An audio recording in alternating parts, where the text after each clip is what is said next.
안녕하세요. 무익한 종입니다. 오늘은 마태복음 6장 19절에서 21절 말씀을 살펴보겠습니다. 제가 읽어드리겠습니다. 너희를 위하여 보물을 땅에 쌓아두지 말라. 거기는 좀과 동록이 해하며 도둑이 구멍을 뚫고 도둑질하느니라. 오직 너희를 위하여 보물을 하늘에 쌓아두라. 거기는 좀이나 동록이 해하지 못하며 도둑이 구멍을 뚫지도 못하느니라. 내 보물이 있는 그곳에는 내 마음도 있느니라. 구글 제미나이에 이 말씀을 해석해달라 요청하면 대다수의 설교자나 신학자들이 이 말씀을 어떤 의미로 해석하고 설교하는지 알 수 있습니다. 제미나이의 해석은 다음과 같습니다. 좀은 옷을 갉아먹는 벌레, 동록은 금속을 부식시키는 녹을 의미합니다. 이는 당시 주요 재산이었던 옷이나 동전이 시간이 지나면 부패하고 사라진다는 것을 비유적으로 보여줍니다. 또한 도둑이 훔쳐갈 수도 있습니다. 예수님은 우리가 세상의 재물을 아무리 많이 모아도 결국은 잃어버릴 수밖에 없다는 사실을 강조하십니다. 하늘의 보물을 쌓는다는 것은 단순히 재산을 기부하는 행위를 넘어섭니다. 이는 하나님과의 관계를 우선시하고 영원한 가치를 추구하는 삶을 의미합니다. 즉 하나님의 뜻에 순종하며 가난한 자를 돕고 정의를 실천하는 등 믿음의 행위를 통해 영적인 재산을 쌓는 것을 의미합니다. 이 보물은 세상의 어떤 힘으로도 빼앗기거나 손상되지 않습니다.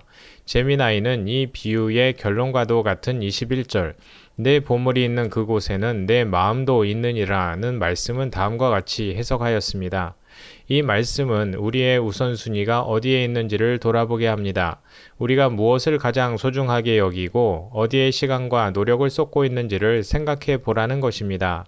만약 우리의 마음이 세상과 돈과 성공에만 있다면 우리의 삶은 결국 허무하게 끝날 수 있습니다. 그러나 우리의 마음이 하나님과 영원한 가치에 있다면 우리의 삶은 의미 있고 풍요로워질 것입니다. 어떻습니까?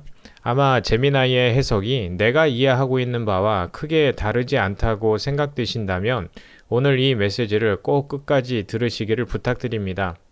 왜냐하면 제미나이가 보여준 이 말씀에 대한 해석은 주님이 주시고자 한 메시지와 정반대이기 때문입니다. 그것은 대다수의 목사와 신학자들 또한 주님의 메시지를 제대로 이해하지 못하였다는 사실을 반증하는 것이기도 합니다.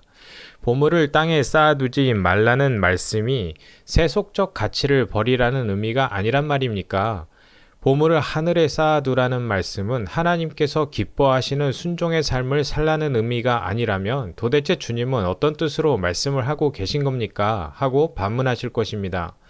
제미나이의 해석은 기독교인들에게는 마치 황금률과도 같이 여겨지는 교훈이라서 그 누구도 토를 달 수 없는 완벽한 메시지처럼 생각될 것입니다. 이러한 생각은 하나님께서 우리가 돈이나 명예, 권력과 같은 세속적인 가치를 추구하는 삶을 버리기 원하시고 반대로 영적인 삶이나 남을 섬기는 이타적인 삶을 추구하는 것을 기뻐하신다는 확신에서 나오는 것입니다. 그러나 이러한 생각은 세상의 모든 고등 종교가 지향하는 삶의 양식입니다. 모든 종교와 철학은 세속적 가치를 추구하는 삶이 바람직하지 않다고 가르칩니다. 그리고 인간으로서 추구해야 할 더 높은 가치들이 무엇인지를 가르칩니다.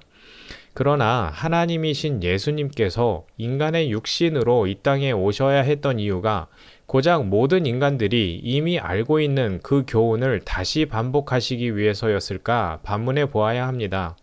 예수님 당시의 유대인들도 세속적 가치를 추구하는 삶을 배격했습니다. 그들은 하나님께 좀 더 헌신하고 좀 더 순종하여 하나님께 칭찬을 받고 싶어 했습니다. 그들은 하나님의 메시아가 오시면 목숨을 걸고 그 메시아를 따르며 함께 하나님 나라를 회복할 날을 고대하였습니다. 오늘의 본문 바로 앞에 기록된 내용들이 바로 하나님을 믿는 자들이 쌓아가고 있던 땅의 보물들이었습니다. 그들은 말씀에 순종하여 이마와 팔에 경문을 두르고 기도하였습니다. 그들은 너는 마음을 다하고 뜻을 다하고 힘을 다하여 내 하나님 여호와를 사랑하라는 말씀을 마음에 새기고 자녀들에게 부지런히 가르치고 집에 앉았을 때에든지 길을 갈 때에든지 누워 있을 때에든지 일어날 때에든지 그 말씀을 강론하였습니다. 그들은 고아와 과부를 섬기라는 하나님의 명령에 순종하였습니다. 그들은 스스로 괴롭게 하라는 대속죄일의 규례를 지키려고 금식하였습니다. 그러나 주님은 그런 그들을 향하여 너희는 하나님께 받을 상이 없다 하셨습니다. 그리고 주님은 바로 뒤이어 보물을 땅에 쌓지 말라는 비유를 덧붙이셨습니다. 그렇다면 하나님의 백성으로 부름받은 자들이 땅에 쌓고 있는 보물은 무엇을 의미하겠습니까? 그것은 바로 자신들이 하나님을 마음을 다하고 뜻을 다하고 힘을 다하여 사랑한다고 믿으며 말씀에 순종하고 있는 삶을 가리키고 있는 것입니다. 예수님을 믿는다고 고백하는 기독교인들조차도 하나님께서 자신들의 순종과 헌신을 기뻐하실 것이라 믿습니다. 그들은 희생하고 헌신하고 충성하는 삶을 살면서 스스로 하늘의 보물을 쌓아가고 있다고 믿습니다. 기독교인이라 자처하는 그들이 그런 생각을 하는 것은 자신들이 믿는 예수님이 얼마나 엄청난 가치를 지닌 분인지, 그리고 그분이 성취하신 일이 얼마나 어마어마한 것인지를 모르기 때문입니다. 저 또한 그랬습니다. 저는 세속적 가치를 버리고 하나님 나라를 위해 살리라 결단하였고, 그렇게 살아버려 몸부림치는 저를 주님께서 기뻐하실 것이라 믿었습니다. 저는 주님 앞에 서게 되는 그날, 제가 죽을 고생을 하며 하늘에 쌓아놓은 보물을 주님 앞에 당당히 가지고 나아가고 싶었습니다. 주님 앞에 부끄러운 자가 되고 싶지 않았습니다. 제가 주님 앞에 서서 하고 싶었던 말은 바로 이것이었습니다. 제가 어떤 삶을 살았는지는 주님께서 아십니다. 그러던 어느 날 진정한 하늘의 보물이 제 안에 찾아오셨습니다. 그 하늘의 보물은 바로 하나님이신 예수 그리스도이셨습니다. 그 순간 이제껏 제가 하늘의 보물이라 여기며 쌓아왔던 그 모든 것이 다 쓰레기였음을 알게 되었습니다. 저는 세속적 가치만이 땅에 쌓는 보물이라 생각했습니다. 그리고 나의 순종과 나의 희생과 나의 헌신을 하나님께서 인정하실 하나님의 보물이라 여겼습니다. 그러나 진짜 보물, 그 영원한 가치가 무엇인지 아는 순간 내가 고생하며 쌓아온 그 모든 것 또한 하나님 보시기에 썩어 없어질 땅의 것임을 알게 되었습니다.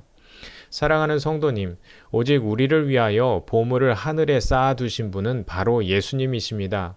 십자가에 죽으시고 부활하여 성취하신 하나님의 의가 바로 하늘의 보물임을 믿으시길 축복합니다. 우리 모두는 곧 주님 앞에 서게 될 것입니다.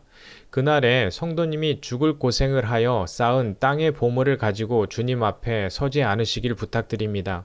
만약 그런 자가 있다면 그날 그는 깨닫게 될 것입니다. 자신이 쌓아왔던 하나님을 향한 순종과 희생은 다 좀먹고 녹이 슬고 도둑맞아 버렸다는 사실을 말입니다. 그리고 그는 자신이 쌓아온 쓰레기와 함께 어두운 곳에서 슬피 울게 될 것입니다. 그러나 오직 나의 보물은 나의 주 예수 그리스도뿐임을 믿고 나아가는 성도는 이렇게 주님의 칭찬을 듣게 되실 것입니다. 착하고 충성된 자야, 너는 하늘에 쌓을 곳이 없도록 보물을 가득 쌓았구나. 나와 함께 영원히 즐거워하자. 우리 모두 우리 안에 오신 예수 그리스도만이 영원한 하늘의 보물이라는 비밀을 깨달은 복된 성도가 되어 주님의 기쁨에 함께할 수 있기를 축복합니다.